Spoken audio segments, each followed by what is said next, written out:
welcome back to the Citizen Challenge. We're all staying safe and well on our preview show. Yeah, not many of these left now for this season, but some key ones coming up, that's for sure. And it could be a key one, it might not be a key one, but whatever happens, we're playing Chelsea at 4 p.m. on Sunday, the 21st of May, match day 36. Yes, whatever happens elsewhere, like the City Ground on Saturday, we'll talk about that in a bit. But yeah, let's have a look forward to that. So please, if you are new to the channel, push that subscribe button, push the bell notifications, everything City, past, present and forever. And if you are pushing buttons, you press that little like button. I'm getting about 20 likes. If we can get between 20 and 30 likes, it'd be much appreciated. Just give that little button a click now. It makes an old City fan, yes, very happy. Thank you. Right, this is on Sky Sports. Our overall record at home to Chelsea in the league, this is just league games, not cup games, played 77, won 36, drawn 17 and lost 24. Yeah, so they've got a good record at our place. With respect, they've probably got a better record at our place than we've got at theirs. I don't know offhand, don't know off the top of my head, but I think they probably have. But we're increasing that every time we play at the moment with our cracking team, of course. We scored 114 goals and they've scored 85 goals. So we've got a little bit of leeway there. Of course, previously we played them in the EFL, of course, back in November, didn't we? Back a 2-0 win, of course, in the old Carabao Cup. And this time, the last time we played in the league was the 15th of January 2022, a 12:30 p.m. kickoff. It was match day 22. We were top on 53 points and they were second on 43 points. So probably a few less than they've got now, but we'll not go on about that. Edison, Walker, Stones, Laporte, Cancelo, Rodri, Silva, Bernardo, Grealish, KDB, Phil Foden, Raheem Sterling all started that one. Our subs were Stefan, Diaz, Gundogan, Jesus, Werner and Betty, McAtee, Lavia and Wilson Esbrand. Interesting bench, that's for sure. Yeah, very interesting. The game finished 1-0 to City. The referee was Craig Pawson. On VAR, we had Darren England. And this is just a little excerpt from the match report at the time. I said at the time, a great win for City, deserved. Pawson was quick with the yellow card after just 7 minutes for an Alonso foul on Sterling, but the game got off to, let's say, a probing start as City tries to find their way through a rigid Chelsea formation, and Chelsea hope to hit City on the break. KDB perhaps should have hit the target with a rising effort on 43 minutes. Chelsea's clearest chance of the game came as Stones stumbled and Lukaku, remember him at Chelsea, elected to pass instead of going on himself, and the move ended up with a pass being offside. So we got away with that one. 0-0 at half-time. Into the second half, 48 minutes. Chelsea had a great chance, but Lukaku can't beat Edison, who makes a great save. 70 minutes, all hell lets loose as KDB swats away the nuisance that is Kante after being played into space by Cancelo and curls one from distance past Kepa, and it was 1-0 to City. And we played out the remaining 10 minutes of the game, apparently just looking more likely to score rather than a Chelsea equaliser after that as the game came to an end. So it was only 1-0. It wasn't tentative, it wasn't a worry, I don't think, at the time. The key stats, we had 11 shots, 6 on target. Yes, typical playing Chelsea, is a bit boring at the time. They had 4 shots, 1 on target. We had 56% possession. Our pass completion percentage was 86%. Theirs was 84%, so they weren't far behind. Right, back to this week, Sunday, match day 36. We've got Mr. Michael Oliver. Yes, Michael Oliver. Oliver Hardy back in charge. Last time he did us, yeah, I'll take that. 26th of April 2023, a 4-1 win over Arsenal, of course, so don't remember anything too untoward. And he's reffed us 51 times in all competitions. We've won 35, drawn 5, and lost 8. So he's not quite as bad as Taylor, but he's not far behind. And he's shown City players 64 yellow cards and 2 second yellow cards. And he's never dished out a straight red. So keep that up, Mr. Oliver. His linos are Stuart Burton, Lee Betts. 4th officials, Robert Jones. And on VAR, we've got the guy who got took off it once because he was awful, but he's back on it, of course, John Brooks. Last time he was in charge of our away match at Southampton, another 4-1 win. So both the referee and the VAR were both there for 4-1 wins last time they did us. So let's hope that's a bit of luck. His assistant making his pot noodle is Simon Bennett. How are Chelsea doing? Well, with Pochettino, of course, 90% sure of coming, I think. The last time I looked, it's slightly going up. There doesn't seem to be any big problem with it, although it's not been totally confirmed yet. With Pochettino, of course, standing in the wings, it's City legend Frank Lampard, tongue-in-cheek, who brings trouble. So any Chelsea fans watching, it's tongue-in-cheek, guys. We're just having a bit of fun. It's northern humour. I know you struggle a bit with that at down south. So it's him, Mr. Lampard, who brings troubled Chelsea to the Etihad. They sit 11th at the moment, as I'm recording this before this weekend, on 43 points. Serves them right for not spending any money, doesn't it? A lot of tongue-in-cheek today, guys, on this, so don't jump on me. Lampard has done little to arrest the slide, unfortunately, but the good point is at least he took 4 out of the last 6 points, so that's not too bad. It sort of stopped it, hasn't it? Stopped the rot. A 3-1 win at Bournemouth, and he followed that up last week with a wonderful 2-2 draw at home against the mighty Nottingham Forest, of course, who, they're a bit like Chelsea. They won the European Cup twice. I bet that was a fun night. I bet the two of them were comparing notes. In fairness, Forest struggled to compare notes because they couldn't find a fan who remembered that long ago when they actually won it. But we'll not digress. We'll not go on about that. Current top scorers and assisters. Sterling, 9 goals and 4 assists. He's their top man. Well done, Raheem. Proud of you. Havertz has got 9 goals and 1 assist. We don't like him, do we?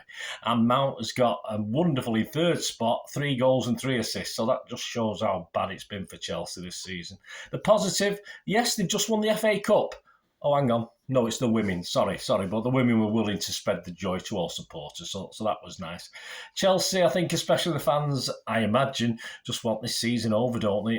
Poch will be able to concentrate on all matters domestic. There's no ranging visits abroad next season, no nuisance European games to play. The fans can save a few quid, and it'll be interesting to see how he gets on. For me, his stock didn't particularly rise after, obviously, joining PSG. He's won the league, of course, with them, but PSG looks a bit naff in the Champions League.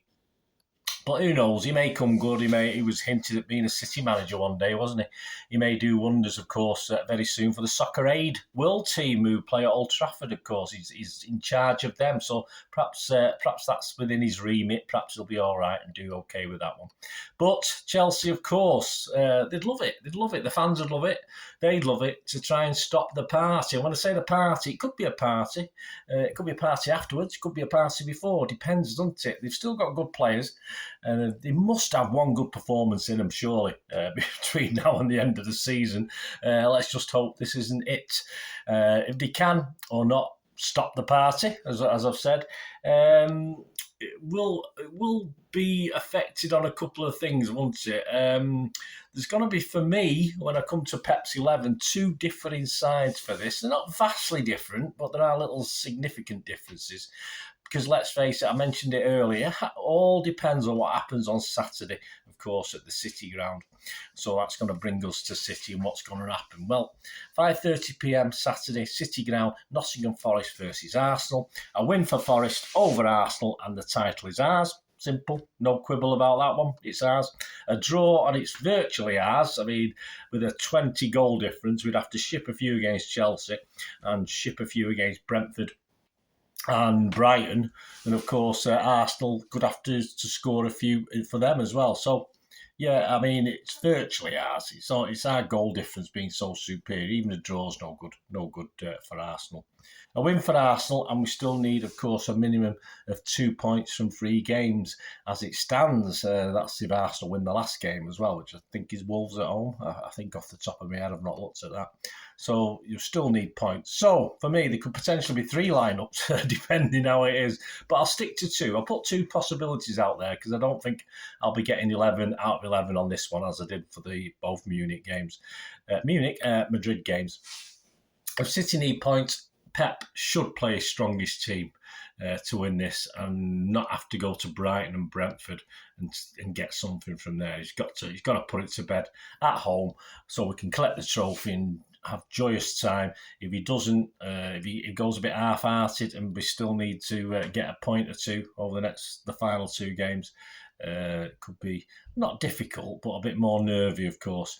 And without Aki, his strongest team is the one that played against Madrid that we saw on Wednesday night. Maximum possible 2 to 3 changes to that can probably be made without any too too much depression in the team or making it any much worse. Of course, it all depends how the players have recovered. I don't know. You don't know. Only Pep knows and his coaching staff. Problems with KDB, I'm not too sure what's going on there. Someone's saying there's a bit of personal problems in the background. That might have been part of the reason for his altercation with Pep on Wednesday. I don't know. We'll try and put 2 and 2 together and make him 5. We don't know. Again, we have no idea. But hopefully it can be sorted. His mind's going to be on the game. He looked happy enough after the match. So, but let's face it, City can beat Chelsea with or without KDB. It's as simple as that. Certain other players are stepping up. So 2 to 3 players, I think, can be brought in without significantly affecting the balance or strength of the starting 11 that played against Madrid. So what 2 or 3 players am I thinking of? Well, I'm thinking of Lewis for a start. We could probably do that. Mahrez, a lot of people will be happy with that. And Foden, sort of fine. So there's 3 guys. And then you've got Alvarez as well as a wild card. But the thing about Alvarez is Pep's been playing him more as a midfielder. That's not his best. We saw his best role when he scored that late goal. His best role is feeding off the striker or up as a striker. So, we're not too sure about Alvarez. If the title is won, then, of course, all the guys on the bench against Madrid could possibly play in this, including Carson, number 9. No, but even Scott Carson might get a game. You don't know if of course, Forest turn Arsenal over.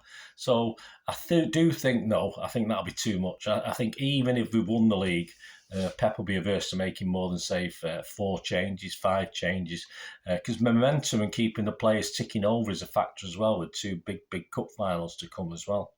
So my expected Pep 11s, here we go. We've got 2 of these.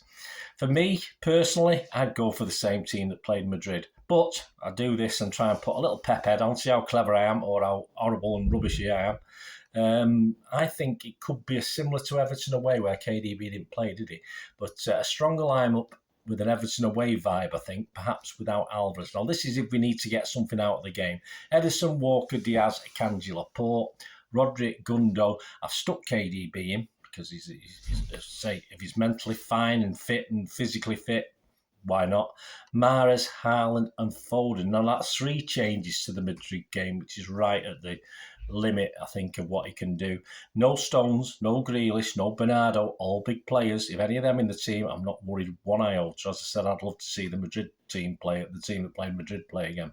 But if job done, of course, and Arsenal lose at Forest, I think it will be slightly different. I don't think he'll go mad. I don't think Phillips will get a start. I think he wants the momentum. I think Phillips will get a start over the last 3 games if all things goes well, but not particularly for this one on Sunday. So we'll still need to win the game and finish off at the Etihad on a high, which is what we want to do. So this is my team if Forest have done the business, more or less, against Arsenal. Ederson, Lewis, Akanji, Laporte, Stones, Rodri, Gundo, Alvarez, Grealish, Haaland and Mahrez. So 4 changes to the Madrid team, and there's plenty of names there that were in the other one.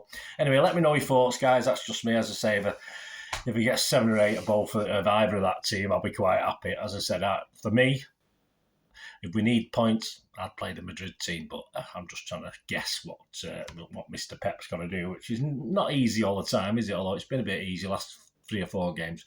Prediction time. Andy Morrison's predicted 2-0 for this. Me, with our best 11, I predicted 3-1. And with our compromised 11, if you like, if he's going to take it a bit easy because we don't need the points, we're already wrapped up the title, I'll go 2-1. I think we'll beat him. But I certainly won't be not averse, but I won't be surprised if Chelsea spring a surprise if we've already won and we're not quite at it. It sometimes happens, doesn't it? That's how it is.